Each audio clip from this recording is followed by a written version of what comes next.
बलूचिस्तान एक बार फिर दहशतगर्दी का शिकार हुआ। हम दुश्मन हरनाई में कानपुरों को निशाना बना गए। बुज़दिलाना कार्रवाई में 11 अफराद जाँ बहक और 6 जख्मी हो गए।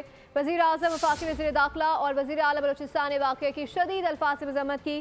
कहा, दहशतगर्दी के खिलाफ अज़म मुतासिर नहीं होगा।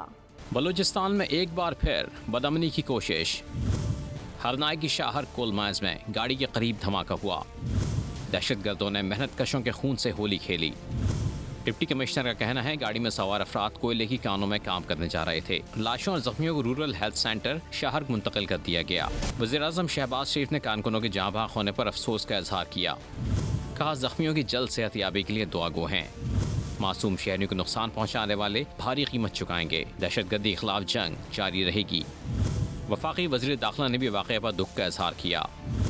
मोहसिन नकवी कहते हैं, बुज़दिलाना हमले की सख्त अल्फाज में मज़म्मत करता हूँ। वज़ीर आला बलूचिस्तान मीर सरफराज भुट्टी ने मजदूरों की गाड़ी के करीब धमाके की शदीद अल्फाज में मज़म्मत करते हुए ज़ख्मी मजदूरों को बेहतरीन तिब्बी सहूलियात फराहम करने की हिदायत की। तर्जुमान हुकूमत बलूचिस्तान शाहिदीन कहते हैं वाक़े की तहक़ीक़ात का हुक्म दे दिया गया है।